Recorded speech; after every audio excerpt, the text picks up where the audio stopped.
Salam jumpa, apa kabar semuanya?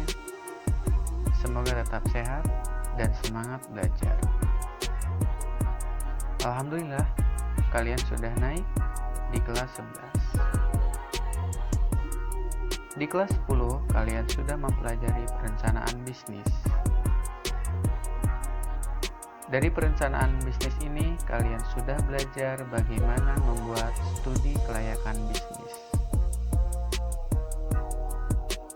Setelah itu, kalian perlu mempelajari pengelolaan bisnis. Lebih tepatnya, pengelolaan bisnis retail.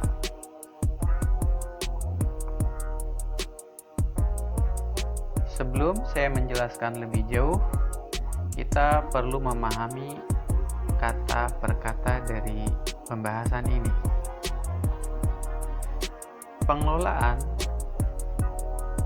tidak jauh beda dengan manajemen, yaitu memiliki arti serangkaian aktivitas yang terdiri dari perencanaan, pengorganisasian, pengkoordinasian, pengarahan, dan pengawasan dengan mengupayakan sumber daya manusia dan sumber daya lainnya secara optimal untuk mencapai tujuan tertentu secara efisien dan efektif.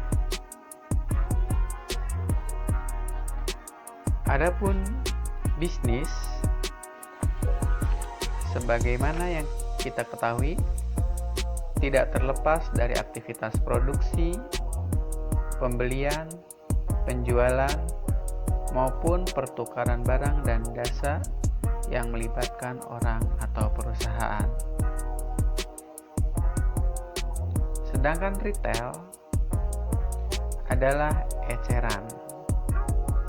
Jadi mengemas produk dalam eceran-eceran tertentu atau di format dengan ukuran terkecil yang bisa dijual ke konsumen. Akhirnya dapat dirumuskan bahwa bisnis retail adalah segala aktivitas perdagangan barang atau jasa kepada konsumen akhir untuk digunakan sendiri, pribadi, keluarga, ataupun rumah tangga, bukan untuk diperdagangkan lagi.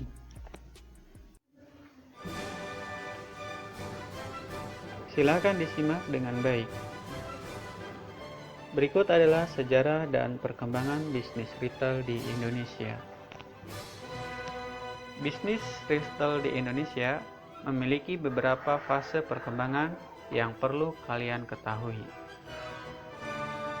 Fase pertama, yaitu sebelum tahun 1960-an, adalah perkembangan retail tradisional. Bisnis retail ini didominasi oleh pedagang-pedagang independen yang berkumpul di suatu tempat tertentu, sering kita sebut sebagai pasar tradisional. Pasar tradisional sering kita kenal sebagai pasar yang kumuh, semrawut, dan tidak tertata dengan rapi. Fase kedua yaitu tahun 1960-an. Merupakan era perkenalan retail modern dengan format department store yang ditandai dengan dibukanya gerai retail pertama, yaitu Sarinah di Jalan MH Tamrin, Jakarta Pusat, sebagai pelopor retail modern pertama di Indonesia. Fase ketiga tahun 1970 sampai dengan 1980-an. Adalah era perkembangan retail modern dengan format supermarket dan department store. Ditandai dengan kemunculan seperti Matahari, Ramayana yang dibuka di kota-kota besar di Indonesia. Diikuti pula dengan kemunculan Hero, Golden Trolley, Pasaraya.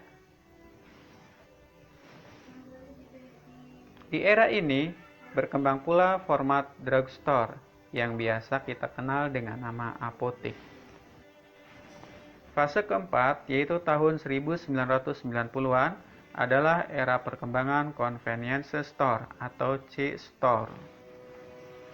C-store adalah berupa minimarket yang biasa beroperasi dari pagi sampai larut malam, dari kisaran jam 7 sampai jam 22, bahkan ada yang buka sampai 24 jam full. Pelopor minimarket di Indonesia adalah Indomaret. Di fase ini muncul high class department store dan branded boutique atau high fashion outlet.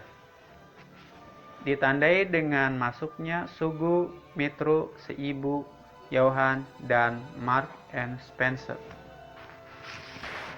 Perkembangan format cash and carry juga muncul pada era ini, ditandai dengan berdirinya Makro, diikuti oleh retailer lokal dengan format berupa seperti Guru dan Indogrosir. Fase kelima, yaitu tahun 2000 sampai dengan 2010, adalah era perkembangan hypermarket, factory outlet, dan kategori killer. Hypermarket adalah perluasan dari supermarket dan department store seperti Giant, Carrefour, yang di dalamnya menawarkan produk dan jasa yang lebih lengkap. Karena memiliki luas kisaran 1 hektar bahkan lebih. Sementara factory outlet adalah toko yang menjual sisa-sisa barang berkualitas dari pabrik, namun dengan harga yang relatif murah. Jadi factory outlet menjual produk-produk branded. Adapun kategori killer adalah toko besar yang berspesialisasi dengan bermacam-macam produk dengan kategori tertentu, seperti pusat mainan, pusat alat musik, pusat alat-alat olahraga, pusat barang-barang elektronik, dan lain sebagainya. Di era ini mulai dikenalkan e-retailing yang dipropori oleh Liposhop-nya. Contoh retailer yang berbasis internet lainnya adalah Gramedia Online, Click and Drag, dan lainnya. Fase ke-6, yaitu tahun 2010 sampai dengan tahun 2020, merupakan era pengembangan hard discounter, store, dan katalog service. Persaingan harga yang semakin sengit akan mengarahkan retailer mencari alternatif format retail yang lebih efisien, sehingga pada masa ini akan menjamur format hard discounter menggantikan format hypermarket. Format hard discounter menawarkan produk sejenis dengan harga 15-30% lebih murah dibandingkan format retail lainnya. Adapun untuk barang-barang yang tahan lama, misalnya pakaian, barang-barang elektronik, berkembang melalui format katalog service. Format ini memungkinkan retailer untuk menjual dengan harga yang lebih murah karena tidak mengeluarkan biaya investasi dan operasional toko secara fisik.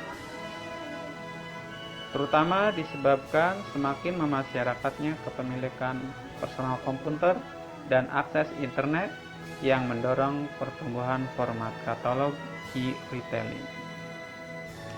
Fase ketujuh, yaitu mulai tahun 2020 sampai dengan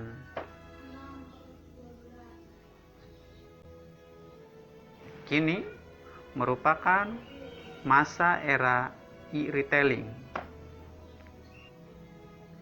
Ditandai dengan munculnya aplikasi-aplikasi untuk penjualan online seperti Shopee, Lazada, dan lain sebagainya.